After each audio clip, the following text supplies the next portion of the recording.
बोलिए विष्णु भगवान की जय। आइए दोस्तों, हम लोग चले विष्णु भगवान की कथा सुनने और मैं व्रत रखी हूँ। आइए चलिए भगवान की ओर चले और उम्मीद करती हूँ आप लोग अच्छे होंगे और आप लोग भी विष्णु भगवान का कथा और व्रत रखिए। इससे बहुत ही मुसीबत दूर होता है और सब कष्ट दूर हो जाता है। तो आइए चलिए ध्यान लगाइए विष्णु भगवान की ओर। देखिए मैं कथा पढ़ने जा रही हूँ। प्राचीन समय की बात है। भारत में एक राजा राज्य करता था। वह बड़ा प्रतापी तथा दानी था। वह नित्य प्रति मंदिर में भगवान दर्शन करने जाता था। वह ब्राह्मण और गुरु की सेवा किया करता था। इनके द्वार से कोई भी याचक निराश होकर नहीं लौटता था। वह प्रत्येक गुरुवार को व्रत रखता एवं पूजन भी करता था। हर दिन गरीबों की सहायता करता था। परंतु यह सब बातें उनकी रानी को अच्छी नहीं लगती थी। वह न व्रत करती और न किसी को एक पैसा दान में देती थी। वह राजा से भी ऐसा करने को मना किया करती थी। एक समय की बात है कि राजा शिकार खेलने वन को चले गए। घर पर रानी और दासी थी। उस समय गुरु बृहस्पति साधु का रूप धारण कर राजा के दरवाजे पर भिक्षा मांगने आए। साधु ने रानी से भिक्षा मांगी तो वह कहने लगी, हे साधु महाराज, मैं इन दान पुण्य से तंग आ गई हूँ। इस कार्य के लिए ही मेरे पति देव ही बहुत हैं। अब आप ऐसी कृपा करें कि सारा धन नष्ट हो जाए तथा मैं आराम से रह सकूं। साधु रूपी बृहस्पति देव ने कहा, हे देवी, तुम बड़ी विचित्र हो। संतान और धन से कोई दुखी नहीं होता है, इसको सभी चाहते हैं। पापी भी पुत्र और धन की इच्छा करता है। अगर तुम्हारे पास धन अधिक है तो भूखे मनुष्य को भोजन करवाओ, प्याऊ लगवाओ, ब्राह्मणों को दान दो, कुंवारी कन्याओं धर्मशालाएं बनवाओ, कुंवारी कन्याओं का विवाह करवाओ, बावड़ी कुआं तालाब बावड़ी बाग बगीचे आदि का निर्माण करवाओ तथा निर्धनों कुंवारी कन्याओं का विवाह करवाओ। साथ ही यज्ञ करो। इस प्रकार कर्म करने से आपके कुल का और आपका नाम परलोक में सार्थक होगा एवं तुम्हें भी स्वर्ग की प्राप्ति होगी। परंतु रानी साधु की इन बातों से खुश नहीं हुई। उसने कहा, हे साधु महाराज, मुझे ऐसे धन की आवश्यकता नहीं जिसको मैं अन्य लोगों में दान दूं देती फिरूं तथा जिसको रखने और संभालने में मेरा सारा समय नष्ट हो जाए। साधु ने कहा, हे देवी, यदि तुम्हारी ऐसी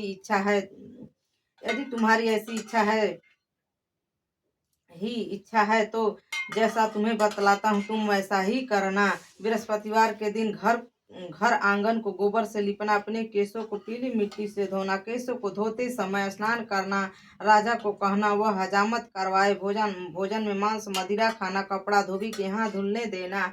इस प्रकार 7 बृहस्पतिवार करने से तुम्हारा सारा धन नष्ट हो जाएगा। यह कहकर साधु रूपी महाराज बृहस्पति देव अंतर्ध्यान हो गए। रानी ने साधु के कहने के अनुसार 7 बृहस्पतिवार तक वैसा ही करने का विचार कर लिया। साधु के बताए अनुसार कार्य करते हुए केवल 3 ही बृहस्पतिवार बीते थे कि उसकी समस्त धन संपत्ति नष्ट हो गई। भोजन के लिए दोनों परिवार तरसने लगा तथा सांसारिक भोगों से दुखी रहने लगा। तब राजा रानी से कहने लगा कि हे रानी, तुम यहाँ पर रहो, मैं अब परदेश जा रहा हूँ, क्योंकि यहाँ पर मुझे सभी मनुष्य जानते हैं, इसलिए मैं यहाँ पर कोई काम धंधा नहीं कर सकता हूँ। अब परदेश जा रहा हूँ, वहाँ कोई काम धंधा करूँगा, शायद हमारा भाग्य बदल जाए। ऐसा कहकर राजा परदेश चला गया। वहाँ से जंगल से लकड़ी काट कर लाता और शहर में बेचकर अपना जीवन व्यतीत करने लगा। इधर राजा के बिना रानी और दासियां दुखी रहने लगी। किसी दिन भोजन मिलता और किसी दिन जल पीकर ही रह जाती थीं। एक समय रानी और दासियों को 7 दिन बिना भोजन के लिए व्यतीत करना पड़ा। तो रानी ने अपनी दासी से कहा, हे दासी, यहाँ पास ही के नगर में मेरी बहन रहती है, वह बड़ी धनवान है। तू उसके पास जा और वहां से 5 सेर बेजर मांग ले आ, जिससे कुछ समय के लिए गुजर हो जाएगा। दासी रानी की बहन के पास गई। रानी की बहन उस समय पूजा कर रही थी। बृहस्पतिवार का दिन था। दासी ने रानी की बहन से कहा, हे रानी, मुझे आपकी बहन ने भेजा है, मुझे 5 सेर बेजर दे दो। दासी ने यह बात अनेक बार कही, परंतु रानी की बहन ने कोई उत्तर नहीं दिया, क्योंकि वह उस समय बृहस्पतिवार की कथा सुन रही थी। जब दासी को रानी की बहन से कोई उत्तर नहीं मिला तो वह बहुत दुखी हुई। उसे क्रोध भी आया और वह लौटकर रानी से बोली, हे रानी, आपकी बहन बहुत धन घमंडी है। वह छोटे लोगों से बात भी नहीं करती। मैंने उससे कहा तो उसने कोई उत्तर नहीं दिया। मैं वापस चली आई। रानी बोली, हे दासी, इसमें उसका कोई दोष नहीं है। जब बुरे दिन आते हैं तब कोई सहारा नहीं देता। अच्छे बुरे का पता विपत्ति में ही लग जाता है। जो ईश्वर की इच्छा होगी वही होगा। यह सब हमारे भाग्य का दोष है। इधर रानी की बहन ने सोचा कि मेरी बहन की दासी आई थी, परंतु मैंने उससे कुछ नहीं बोली। इससे वह बहुत दुखी हुई होगी। अंत कथा सुन और विष्णु भगवान का पूजन समाप्त कर वह अपनी बहन के घर आई और कहने लगी, हे बहन, मैं बृहस्पतिवार का व्रत कर रही थी। तुम्हारी दासी हमारे घर गई थी, परंतु जब तक कथा होती है तब तक हम लोग न उठते हैं और न बोलते हैं, इसलिए मैंने नहीं बोली। कहो दासी, क्यों गई थी? रानी बोली, बहन, हमारे घर अनाज नहीं था। वैसे तुमसे कोई बात छिपी नहीं है, इस कारण मैंने दासी को तुम्हारे पास 5 सेर बेझर लेने के लिए भेजा था। रानी की बहन बोली, बहन देखो, बृहस्पति भगवान सबकी मनोकामना पूर्ण करते हैं। देखो, शायद तुम्हारे घर में अनाज रखा हो। यह सुनकर दासी घर के अंदर गई तो वह वहां उसे एक घड़ा बेझर का भरा मिल गया। उसे बड़ी हैरानी हुई क्योंकि उसने एक एक बर्तन देख लिया था। उसने बाहर आकर रानी को बतलाया। दासी अपनी रानी से कहने लगी, हे रानी, देखो, वैसे हमको जब अन्न नहीं मिलता है तब हम रोज व्रत करते हैं। अगर इससे व्रत की विधि और कथा भी पूछ ली जाए तो हम भी किया करेंगे। दासी के कहने पर रानी ने अपनी बहन से बृहस्पतिवार व्रत के बारे में पूछा। उसकी बहन ने बतलाया, हे रानी बहन, बृहस्पतिवार को सूर्योदय से पूर्व उठकर स्नान आदि करके विष्णु भगवान बृहस्पतिवार का व्रत करना चाहिए, लेकिन उस दिन सिर नहीं धोना चाहिए। बृहस्पतिवार के व्रत में चने की दाल और मुनक्का से विष्णु भगवान का केले का वृक्ष की जड़ में पूजन करें तथा दीपक जलाएं। उस दिन एक ही समय भोजन करें। भोजन पीले पीले खाद्य पदार्थ का करें तथा कथा सुने। इस प्रकार करने से गुरु भगवान प्रसन्न होते हैं, अन्न पुत्र धन देते हैं। इस तरह व्रत और पूजन की विधि बतलाकर रानी की बहन अपने घर लौट गए। रानी और दासी दोनों ने निश्चय किया कि वे बृहस्पति देव भगवान का पूजन जरूर करेंगे। 7 दिन बाद जब बृहस्पतिवार आया तो उन्होंने व्रत रखा। घुड़साल में जाकर चना गुड़ बीन लाई तथा उसकी दाल से केले की जड़ में विष्णु भगवान का पूजन किया। अब भोजन पीला कहाँ से आए? दोनों बड़ी दुखी हुई, परंतु उन्होंने व्रत किया था, इस कारण बृहस्पति भगवान प्रसन्न थे। वे एक साधारण व्यक्ति के रूप में वे 2 थालों में सुंदर पीला भोजन लेकर आए और दासी को देकर बोले, हे दासी, यह भोजन तुम्हारे और रानी के लिए है, तुम दोनों करना। दासी भोजन पाकर बड़ी प्रसन्न हुई और रानी से बोली, रानी जी, भोजन कर लो। रानी को भोजन आने के बारे में कुछ पता नहीं था, इसलिए वह दासी से बोली, जा तू ही भोजन कर, क्यों तू हमारी व्यर्थ में हंसी उड़ाती है? दासी बोली, एक व्यक्ति अभी भोजन दे गया है। रानी कहने लगी, वह भोजन तेरे ही लिए दे गया है, तू ही भोजन कर। दासी ने कहा, वह व्यक्ति हम दोनों के लिए 2 थालों में भोजन दे गया, इसलिए हम और आप दोनों भोजन करेंगे, साथ साथ भोजन करेंगी। फिर दोनों ने गुरु भगवान को नमस्कार कर भोजन प्रारंभ किया। इसके बाद से वे प्रत्येक बृहस्पतिवार को गुरु भगवान का व्रत और पूजन करने लगी। बृहस्पति भगवान की कृपा से उसके पास धन हो गया, परंतु रानी फिर पहले की तरह आलस्य करने लगी। तब दासी बोली, देखो रानी, तुम पहले भी इस तरह आलस्य करती थी, तुम्हें धन को रखने में कष्ट होता था, इस कारण सभी धन नष्ट हो गया। अब गुरु भगवान की कृपा से धन मिल गया है तो फिर आलस्य होता है। बड़ी मुसीबतों के बाद हमने यह धन पाया है, इसलिए हमें दान पुण्य करना चाहिए। भूखे मनुष्य को भोजन करवाओ, प्याऊ लगवाओ, ब्राह्मणों को दान दो, कुआं तालाब बाड़ी आदि का निर्माण करवाओ, मंदिर पाठशाला बनवाकर दान दो, कुंवारी कन्याओं का विवाह करवाओ, धन को शुभ कार्य में खर्च करो, जिससे तुम्हारे कुल का यश बढ़े तथा स्वर्ग की प्राप्ति हुई, पितर भी प्रसन्न हो। दासी की बात मानकर रानी ने इसी प्रकार कर्म करने प्रारंभ कर दिए। जिससे उसका काफी यश फैलने लगा। एक दिन रानी और दासी आपस में विचार करने लगी कि न जाने राजा किस दशा में होंगे, उनकी कोई खोज खबर नहीं। गुरु भगवान को उन्होंने प्रार्थना की और भगवान ने रात्रि में राजा को स्वप्न में कहा, हे राजा, उठ, तेरी रानी तुझको याद करती है, अब अपने देश को लौट जा। राजा प्रातः काल उठकर जंगल से लकड़ियां काटकर लाने के लिए जंगल की ओर चल पड़ा। जंगल से गुजरते हुए वह सोचने लगा कि रानी की गलती से उसे कितने दुख भोगने पड़े। राजपाट छोड़कर उसे जंगल में आकर रहना पड़ा। जंगल से लकड़ियां काटकर उसे बेचकर गुजारा करना पड़ा। उसी समय उस जंगल में बृहस्पति देव एक साधु का रूप धारण कर आए और राजा के पास आकर बोले, हे लकड़हारे, तुम इस सुनसान जंगल में किस चिंता में बैठे हो, मुझे बतलाओ। यह सुनकर राजा के नेत्रों में जल भर आया। साधु की वंदना कर बोले, हे प्रभु, आप सब कुछ जानने वाले हैं। इतना कहकर राजा ने साधु को संपूर्ण कहानी सुना दी। महात्मा दयालु होते हैं। वे राजा से बोले, राजा, तुम्हारी पत्नी ने बृहस्पति देव के प्रति अपराध किया था, जिसके कारण तुम्हारी यह दशा हुई है। अब तुम किसी प्रकार की चिंता मत करो, भगवान तुम्हें पहले से अधिक धन देंगे। देखो, तुम्हारी पत्नी ने बृहस्पतिवार का व्रत करना प्रारंभ कर दिया है। अब तुम भी बृहस्पतिवार का व्रत करके चने की दाल व गुड़ जल के लोटे में डालकर केले की पूजन करो।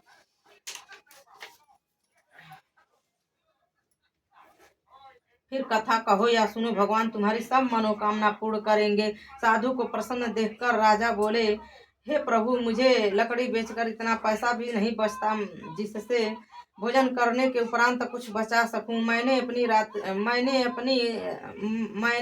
रात्रि में अपनी रानी को व्याकुल देखा है। मेरे पास कोई साधन नहीं है जिससे समाचार जान सकूं। फिर मैं बृहस्पति देव की क्या कहानी कहूँ, मुझको तो कुछ मालूम नहीं है। साधु ने कहा, हे राजा, तुम किसी प्रकार की चिंता मत करो। बृहस्पतिवार के दिन तुम रोजाना की तरह लकड़ियां लेकर शहर में जाओ। तुम्हें रोज से दुगुना धन प्राप्त होगा, जिससे तुम भली भांति भोजन भी कर लोगे तथा बृहस्पति देव का पूजा का सामान भी आ जाएगा। बृहस्पति देव की कथा इस प्रकार है। प्राचीन काल में एक बहुत ही निर्धन ब्राह्मण रहता था। उसके कोई संतान नहीं थी। वह नित्य प्रति पूजा पाठ करता था, परंतु उसकी स्त्री बहुत ही मलिनता के साथ रहती थी।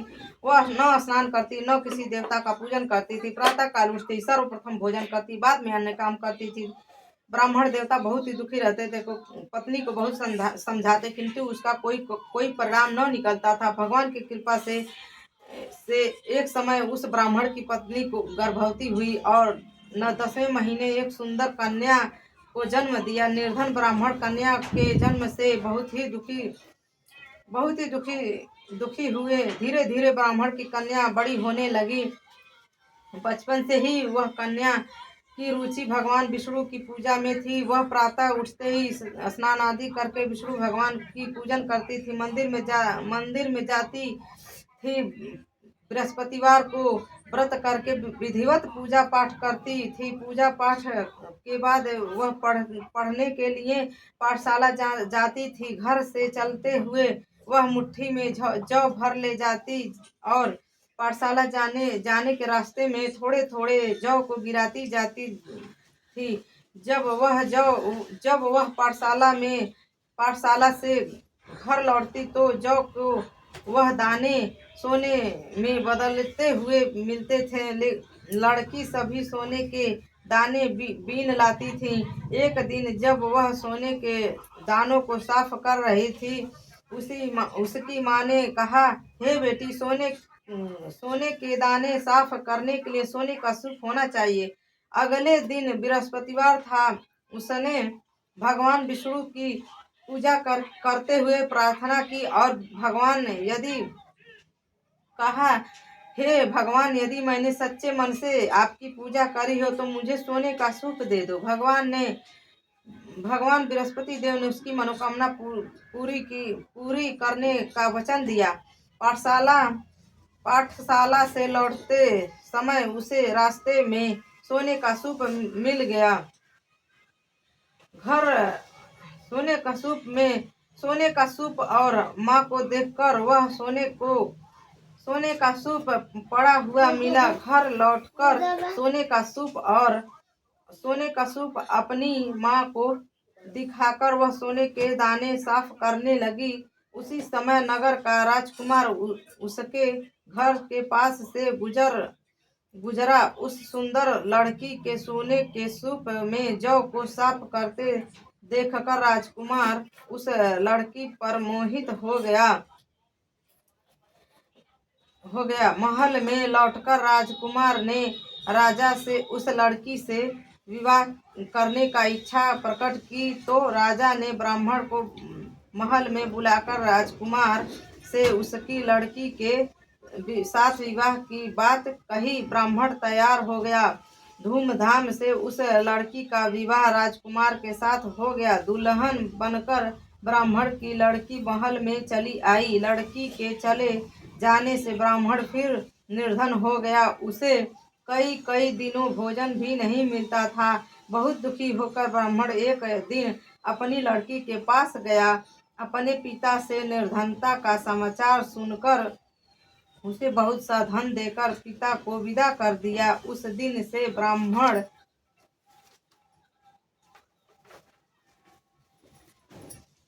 के कुछ दिन तो आराम से गुजर गए, लेकिन जल्द ही फिर भूखे मरने की हालत हो गई। ब्राह्मण अपनी लड़की से धन को लेने के लिए फिर महल में पहुंचा। लड़की ने पिता की बुरी हालत देखकर कहा, पिताजी, आखिर आप कब तक मुझसे धन लेकर जीवन यापन करेंगे? आप कोई ऐसा उपाय क्यों नहीं करते कि जिससे आपका घर धन संपत्ति से भर जाए? ब्राह्मण ने कहा, मैंने तेरी माँ को बहुत समझाया, पर बहुत समझा लिया, पर उसकी समझ में कुछ नहीं आता। उसका फुहड़पन नष्ट हो तो घर की निर्धनता भी दूर हो जाए। कुछ सोचकर लड़की ने पिता को कहा, पिताजी, आप कुछ दिनों के लिए माँ को मेरे पास छोड़ जाओ।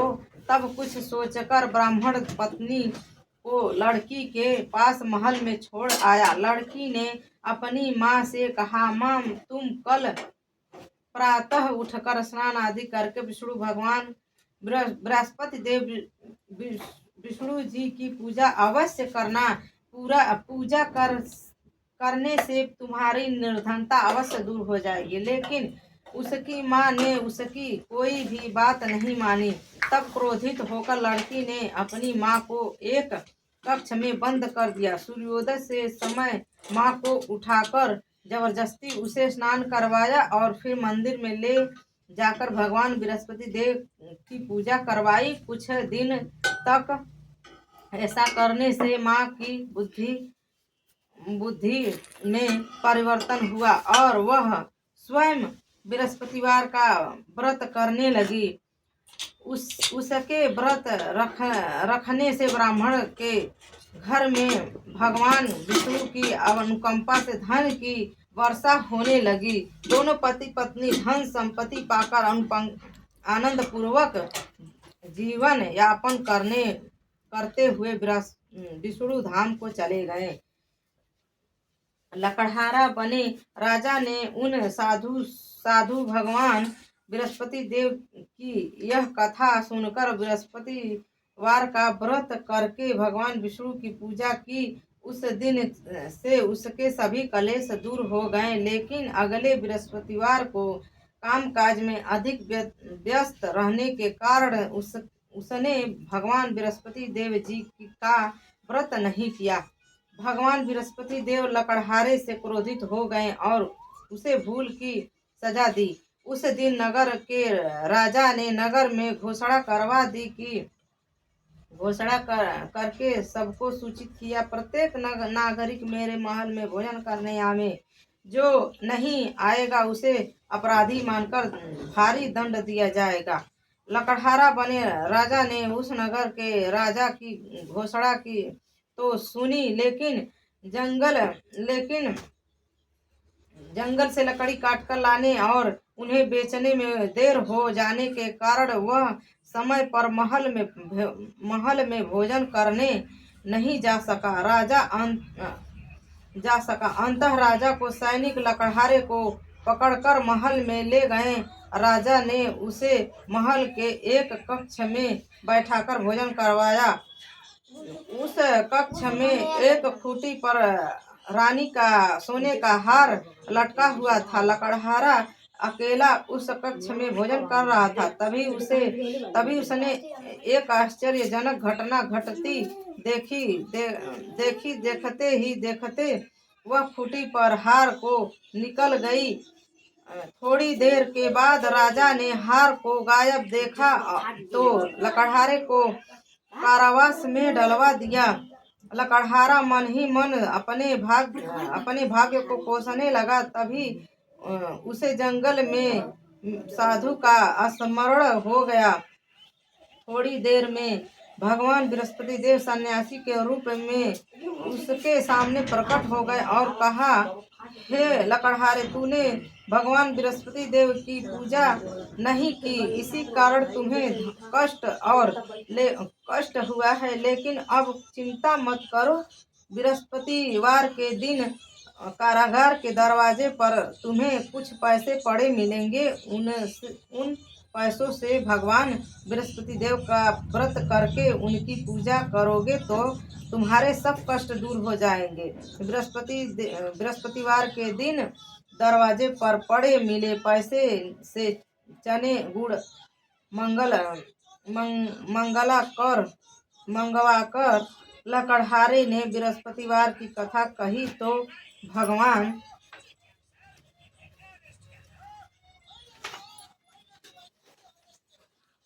बृहस्पति देव ने प्रसन्न होकर उस नगर के राजा को स्वप्न में लकड़हारे को कारागार से मुक्त करवाने को कहा। सुबह राजा ने अपने कक्ष में आकर देखा तो खूंटी पर रानी का हार लटका हुआ था। राजा ने लकड़हारे को मुक्त किया और उसे धन और आभूषण देकर विदा कर दिया। लकड़हारा बना राजा उस नगर से चलकर अपने नगर में पहुंचा तो उस नगर में कुएं, धर्मशाला, बाग बगीचे आदि देखकर बहुत प्रसन्न हुआ।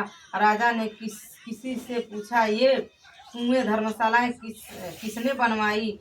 सबने उसे बतलाया कि ये सब रानी और दासी द्वारा बनवाए गए हैं। राजा महल में पहुंचा तो रानी ने उसका भव्य स्वागत किया।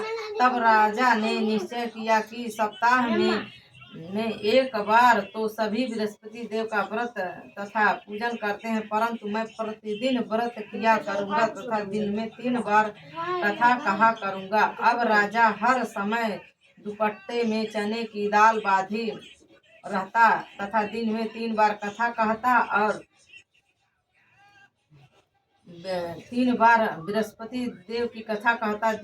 कुछ दिनों के बाद राजा को अपनी बहन की याद आई। एक दिन घोड़े पर सवार होकर राजा अपनी बहन से मिलने चल दिया। अभी राजा नगर के बाहर पहुंचा ही था कि उसके कुछ लोगों को एक शव को ले जाते हुए राजा को स्मरण हो गया कि राजा उनसे किसी को बृहस्पतिवार की व्रत कथा नहीं सुनाई है। राजा ने उन लोगों को रोककर कहा, भैया, आप शव को ले जाने से पहले मुझसे बृहस्पतिवार की कथा सुन ले। लोगों ने राजा पर क्रोधित होते हुए कहा, तुम पागल तो नहीं हो? लेकिन कुछ बड़े बूढ़े लोगों ने कहा, अच्छा भाई, साथ में चलते चलते तुम अपनी कथा भी सुना दो। राजा ने चलते हुए आधी कथा ही सुनाई थी कि शव हिलने लगा। राजा ने पूरी कथा सुनाते ही शव उठकर बैठ गया।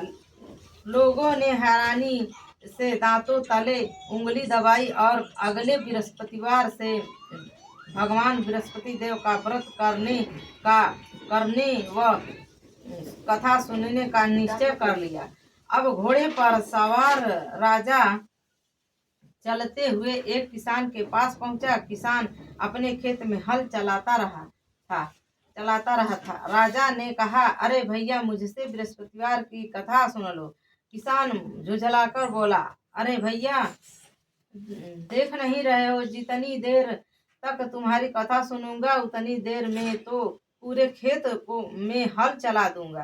राजा निराश होकर चलने लगा।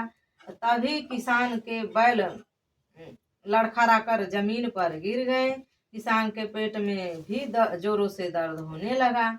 उस किसान की पत्नी जब खाना लेकर आई तो उसने किसान से इस बारे में पूछा। किसान ने घुड़साल की पूरी कहानी सुनाई। किसान की पत्नी दौड़ती हुई राजा के पास पहुंचकर हाथ जोड़कर बोली, भैया, मैं तुम्हारी कथा सुनने को तैयार हूँ। राजा ने उसके साथ खेत पर जाकर बृहस्पतिवार की कथा सुनाई। तभी बैल उठकर खड़े हो गए और किसान के पेट का दर्द भी तुरंत ठीक हो गया। राजा अपनी बहन के घर पहुंच गया। उसकी बहन ने आव भगत हुई। अगले दिन सुबह उठकर राजा ने देखा घर के सभी लोग भोजन कर रहे हैं। किसी भूखे को बृहस्पतिवार की कथा सुनाए बिना राजा भोजन नहीं करता था। उसके बहन से कहा, बहन, क्या घर में कोई ऐसा व्यक्ति है जिसने अभी तक भोजन न किया हो? उसकी बहन बोली, भैया, हमारे घर में तो क्या आपको पूरे नगर में कोई ऐसा व्यक्ति नहीं मिलेगा जिसने सुबह सुबह भोजन न किया हो? तब राजा ने बहन के घर से निकलकर उस नगर में बिना भोजन किए व्यक्ति की तलाश की। एक गड़रिये घर में उसका बेटा बीमार होने के कारण भूखा रह गया था। राजा ने उसको जाकर बृहस्पतिवार की कथा सुनाई। कथा सुनते सुनते गड़ेरिये का बीमार बेटा बिल्कुल ठीक हो गया। सबने राजा की प्रशंसा की। एक दिन राजा ने अपनी बहन से कहा, बहन, अब हम अपने घर जाना चाहते हैं। तुम भी हमारे साथ चलो, कुछ दिन वहां रहकर लौट आना। राजा की बहन ने अपनी सास से पूछा तो सास ने ताने देते हुए कहा, बहू, मायके जाना हो तो अकेली जाना, मेरे पोते को मत ले जाना। तुम्हारे भाई को कोई संतान नहीं है कहीं तुम्हारी भाभी मेरे पोते पर कोई जादू टोना कर ना दे। दूसरे कक्ष में बहन की सास की बातें सुनकर राजा दुखी मन से अकेला ही अपने नगर को लौट आया। रानी ने राजा से कहा, आप तो अपनी बहन को साथ लाने की बात कहकर गए थे, फिर बहन को साथ क्यों नहीं लाए? तब राजा ने दुखी होते हुए कहा, रानी, हम निसंतान हैं, इसलिए कोई हमारे घर आना पसंद नहीं करता है। रानी ने राजा को समझाया, हे प्राणनाथ, हमें बृहस्पति देव ने सब कुछ दिया है। अब भगवान बृहस्पति देव हमें संतान भी अवश्य देंगे। बृहस्पतिवार को विधिवत व्रत करते हुए राजा रानी ने भगवान बृहस्पति देव से संतान के लिए प्रार्थना की। कुछ दिनों बाद उन्होंने स्वप्न में दर्शन देते हुए कहा, हे राजन, तेरी मनोकामना अवश्य पूरी होगी। वह एक सप्ताह बाद ही रानी गर्भवती हो गई। 10वें महीने रानी ने एक सुंदर पुत्र को जन्म दिया। राजा रानी जीवन यापन बृहस्पतिवार का व्रत करते रहे। उनके घर में धन की वर्षा होती रही। इस तरह आनंद पूर्वक जीवन यापन करते हुए राजा रानी भगवान बृहस्पति देव की अनुकंपा से मोक्ष को प्राप्त करके सीधे वैकुंठ धाम पहुंच गए। बृहस्पतिवार को विधिवत व्रत करके जो स्त्री पुरुष भगवान विष्णु की पूजा करते हैं, भगवान उनकी सभी मनोकामनाएं पूरी करते हैं। बोलो बोलो बृहस्पति भगवान की जय, सच्चे दरबार की जय, सच्चे दरबार की जय, चिउटहा धाम की जय, चिउटहा धाम की जय, थामे वाली मैया की जय, बृहस्पति भगवान की जय, लक्ष्मी मैया की जय, छत्तीसों माई बाबा की जय, चिउटहा धाम की जय, चिउटहा धाम की जय, सीता मैया पहाड़ वाली मैया की जय, भोलेनाथ की जय, हर हर महादेव। साधु संत की जय, सब गुरु भाई सब गुरु बहिना की जय। सब प्रणाम करती हूँ, मेरी प्रणाम को स्वीकार कीजिए। अगर मेरी मुझसे कथा में कोई अगर गलती हुई होगी तो सब श्रोताजन और सब गुरु बहिना से क्षमा मांग रही हूँ, मेरी क्षमा को स्वीकार करें। और आप लोग भी बृहस्पति भगवान का पूजा करें, व्रत करें, इससे आपके घर में बहुत धन की वर्षा होगी और सब भगवान विष्णु भगवान की कृपा से सब मनोकामना पूरी होगी। बोलिए सच्चे दरबार की जय।